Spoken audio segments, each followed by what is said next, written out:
Hello, this is Andrew, or as I'm going to be going by for name for the Forsaken Horde, I'm going to be known as Tracer. I'm here to talk about some more Warhammer rants. I think I'm going to enjoy doing this, considering, well, I enjoy looking over codexes and rules for the Warhammer 40k universe or fantasy, well, not so much fantasy. And I like finding rules that are awesome to use because some rules add some really good weapons to the game. It's so fun. While others they could do with some updating. I, I'll go into what I'm talking about. So last time I did a video like this, I was talking about the Tau, mainly about things that they could improve on, and some things that are actually quite good actually to keep, or something good things to have. Today, however, I'm going to be talking about the Necrons.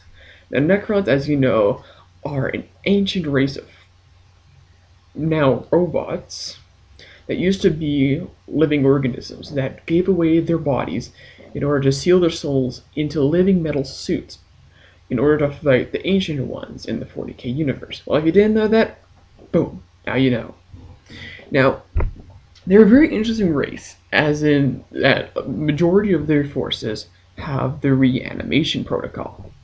Now, if you don't know what a reanimation protocol is, or you've never played the Necrons, or you've never played against the Necrons, I haven't played that much against them myself, basically, it's feel no pain for the Necrons.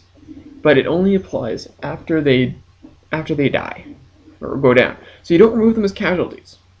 Now, as the new 6th edition rules come out, Feel No Pain has actually been downed from 4 plus to 5 plus. Same thing happened with Reanimation Protocol. We went from 4 plus to 5 plus. Unless, of course, you have a Necron Lord or Overlord with a Resurrection Orb. Then it's 4 plus. So basically, your model takes a wound, fails an armor save, goes down, but you don't remove him as a casualty. So what you do, roll a dice, on a 5 plus, he gets back up. Now, I've had some pretty bad luck with this with Immortals. I don't know why, but I have a better chance of having Warriors come back up from Reanimation Protocol than Immortals. I don't know. It's just my luck. Now, the Necrons have an impressive array of weaponry. I mean impressive. There's the Gauss weapons, which, seriously, you're giving infantry, basic infantry, anti-vehicle weapons. If you don't know what I'm talking about, okay, a Necron warrior has a Gauss flare. A Gauss flare is a rapid fire with a Gauss side effect. Correct me if I'm wrong, if I'm pronouncing it wrong. I'm calling it Gauss. Anyway, with Gauss, on a roll of a 6 against any vehicle, you score 1 automatic glancing hit. Now, a small squad of warriors is 5. If they're in rapid range, that's 10 shots being going towards a vehicle. That's a lot of shots. Pretty decent, I should say. Now, the chance of rolling a 6, maybe 1 out of those 10, maybe. You might be rolling a 6, 2, I don't know. So, considering that with now a 6th edition with hull points, you're going to do some pretty good damage. So the Gauss weapons are very, very good against vehicles. It's just that if you want to go against Horde, bring Immortals, because Immortals get the Tesla carbines. Tesla carbines have the Tesla effect, whereas every roll of a 6, you get 2 additional wounds. That is awesome, because it just arcs off. Now, there are other cannons that use Tesla that arc off. There are give me a second, there we go, the Tesla Destructor. You mainly see these on heavy vehicles. It has the arc special rule, which, if it runs out of wounds due to one unit, it arcs off to the nearest unit. So, friend or foe, something's going to get electrocuted. Now, it does have, besides its good range of weapons, it does kind of have its bad ones. Yeah, it doesn't add so much flavor to them. Like, one of the things is, well, the particle weapons. Particle weapons are basically shooting streams of antimatter. Now, that's some pretty volatile stuff. And they have this as a pistol. Like, this is the most common thing you'll be seeing, is a particle caster used in the Necrons. Everything else, the beamer, the shredder, and the whip, you won't be seeing that much. Well, the whip, only if you see monoliths, so... But the particle caster is a pistol that fires streams of antimatter. That's pretty good. Now, the thing I don't like about this is that it's antimatter, and it's just a pistol. Now, they do up it with the caster, sorry, with the beamer and the shredder by adding blast templates to it. So, but they're heavy, but they only see them on vehicles. So, okay. But for the particle caster, you're firing antimatter. That stuff is volatile when it comes in contact with matter. It even just goes into the codex saying that it has to be stored properly in the pistol to prevent it from reacting. That's some pretty volatile stuff. And this is on your wrist. Yeah, awesome. But a bit dumbed down until you get to the vehicle stuff. So, I don't know. Now, there are some great stuff now with royal courts. So you can now have a overlord with up to 5 lords and 5 cryptechs. Cryptechs have to be at least one type of cryptech. Unless they're just a basic cryptech, then you can have as many as you want.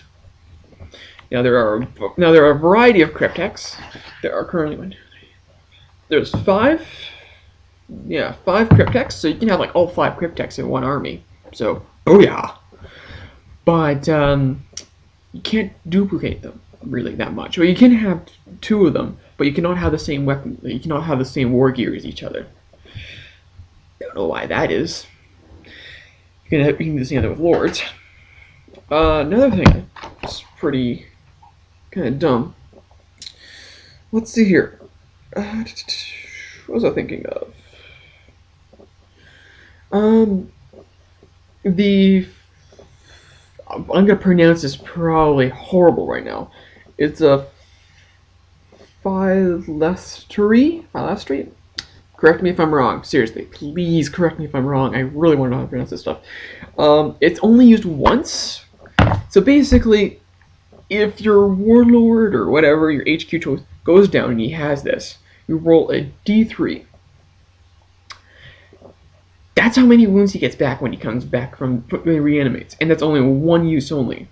So... Yeah, I wish it didn't have the 1 wound option, though it kind of makes sense considering that you're coming back up.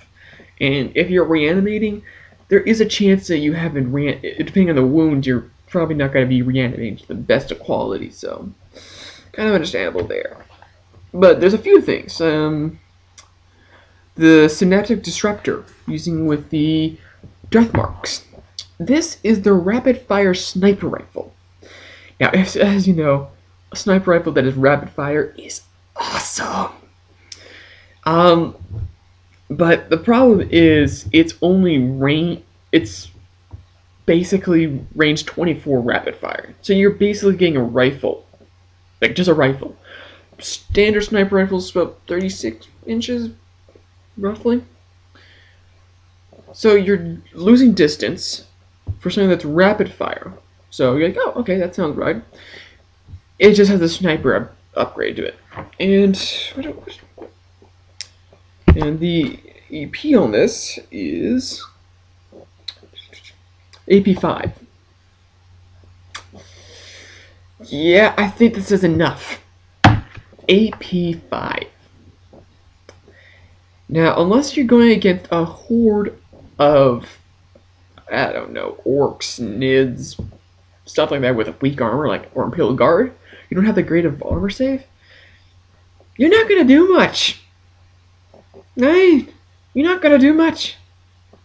It's horrible for the rules, but it is great if you can deep strike right behind enemies and then just catch them off guard. Seriously, I've tried it. I've cleared out an entire battlement just by putting one squad of death marks in and just opening fire.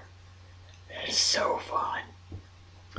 Now, I could continue on with this, but I've been ranting for quite a while now. So, until then, I'm hoping to do this again next week. I might continue with Necrons and might continue on with a bit of Tau. I might have a little bit more things I might want to talk about that.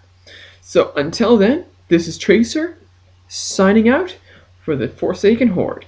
Make sure you check out on us. We're hoping to get more videos up from more of our members. So, until then, enjoy the rest of your day.